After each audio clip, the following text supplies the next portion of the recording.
Hello everyone, this video is in continuation to our videos on biomolecules for grade 11th. We have already made videos on micromolecules. We have started macromolecules.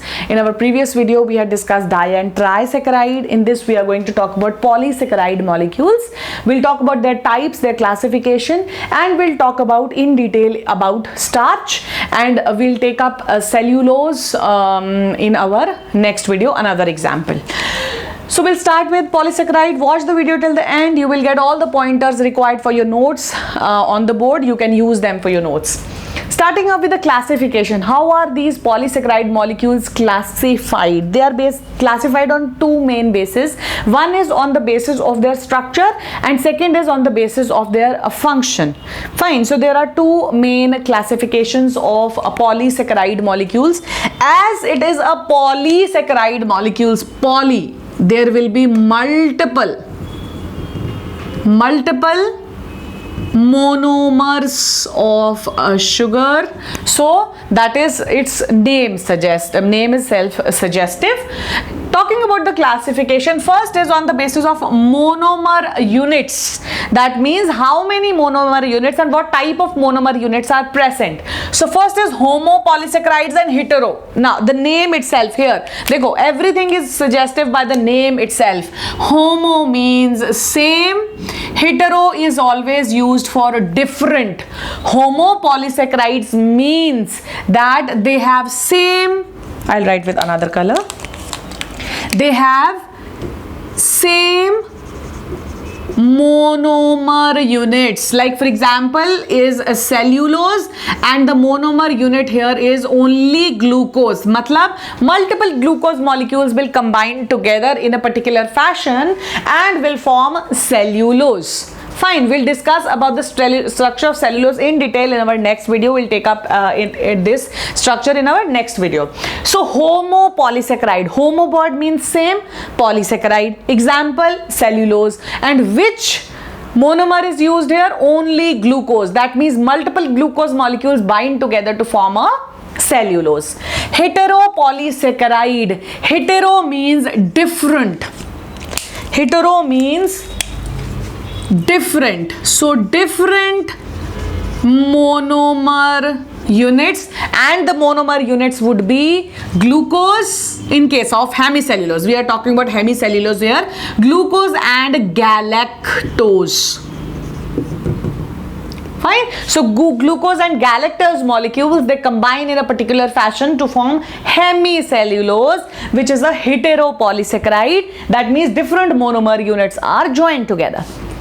Next is classification on the basis of their function. What functions do they perform? So we have two types, storage and structural polysaccharides. Storage polysaccharides are the ones which are responsible for storing the food for future use. Most common storage polysaccharides, the example are most common starch and glycogen. Fine. Starch is animal, starch is stored food for animals, and glycogen is for the, starch is for plants and glycogen is for the animals, but they help in storage of food, so they are considered as storage polysaccharides. Like starch and glycogen, they help in storage of glucose. Structural polysaccharide molecules, example cellulose, which forms the cell wall, because it is leading to the formation of structure in a cell or different structures. We will consider the example as cellulose, which forms the cell wall in the plant. There are multiple other examples, but I am just giving you one or two. So storage polysaccharide molecules which further will lead to storage, and structural are the ones which will lead to formation of any structure in cell. So two types of classification on the basis of monomer units, on the basis of a function are here. Now we are going to discuss about the first polysaccharide molecule and a very important one, that is starch. Next we will take up cellulose, and we'll do one or two few more in our next video. So we'll talk about starch first. As we all know, I already told you, and we all know from our junior classes as well, it is a storage polysaccharide plus it's storage also, and it is homopolysaccharide also. It is a storage polysaccharide. That means it is going to store the food. But yes, what I am telling you now, it is also a homopolysaccharide. And where does it store? It is present in the plants. It is a storage polysaccharide in plants. Now, it is storage also, it is homo also. Homo means it is made up of only one type of monomer units. Now, what are those monomer units? So, one type of monomer units are, which are used here to form starch, are glucose molecules. Very simple. Glucose monomers. Fine. So, glucose monomer molecules are going to form the starch. Now, this homopolysaccharide can be of two types on the basis of their shape, on the basis how glucose monomers are arranged. So, this starch can be of, I'll write here. Actually, I want to explain here only. So, I'll write here. So, it can be, of two types. Amylose and amylopectin. Amylopectin.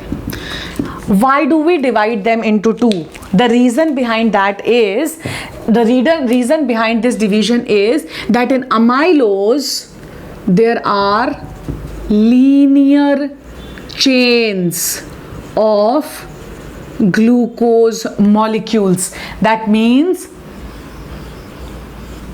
the structure is like this, and it is made up of 200 to around 1000 units. This is amylose. Two main characters of amylose, that it is linear helix chains arranged in a linear order. Monomer is the same, glucose, and there are 200 to 1000 units of glucose here. Amylopectin, they are branched, and they have around, they have large amount of, so they have around 2000 to 20,000 units. So these are the main differences between amylose and amylopectin. Now the bond formation, I am writing it with a different color. It is an important pointer to learn. In amylose, the bond formation will always take place in carbon 1 and carbon 4. Between carbon 1 and carbon 4. Which bond? Glycosidic bond, which we already know. So bond formation in case of amylose is on first and fourth carbon, and this type of bond is known as alpha glycosidic.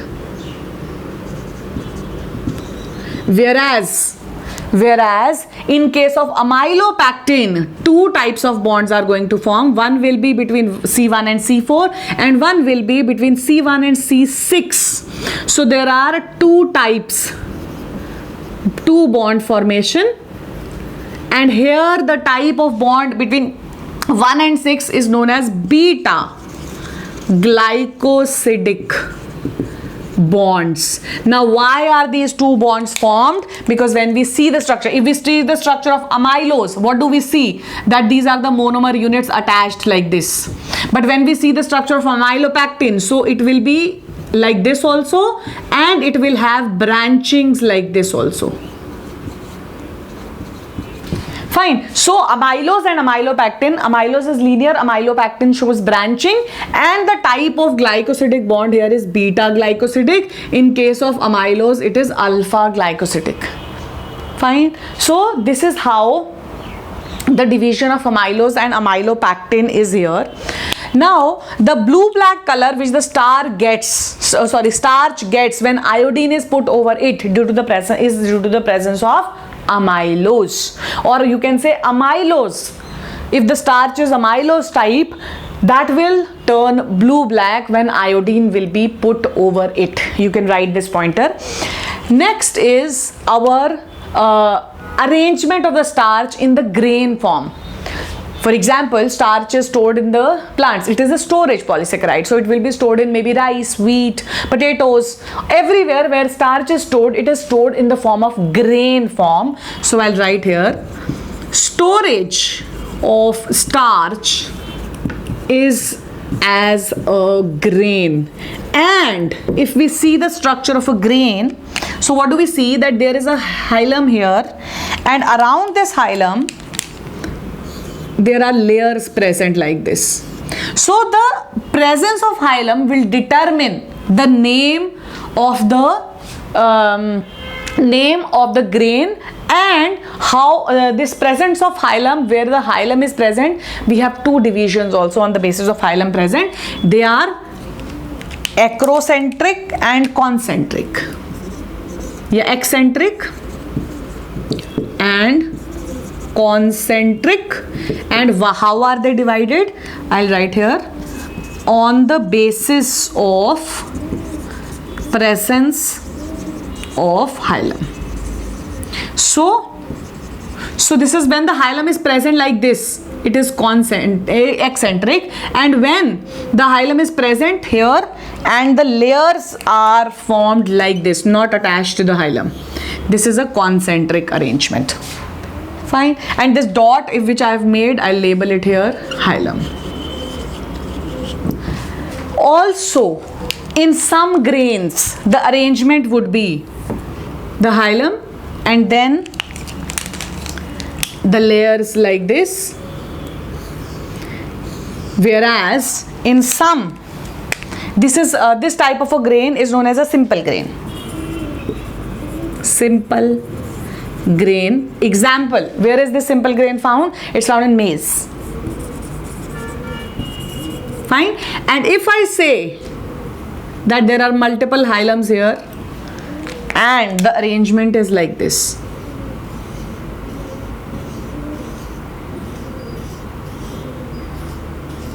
and there is a proper covering over it like this, this is a compound grain,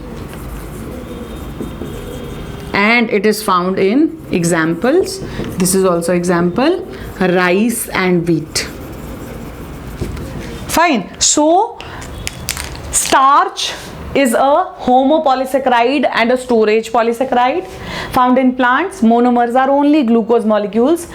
Starch, on the basis of its arrangement or formation, is amylose and myelopectin. Amylose, the characters, the bond formed is between 1 to 4 carbon. In amylopectin, it is between 1 to 4 and 1 to 6 carbon. Storage of starch is in the form of a grain.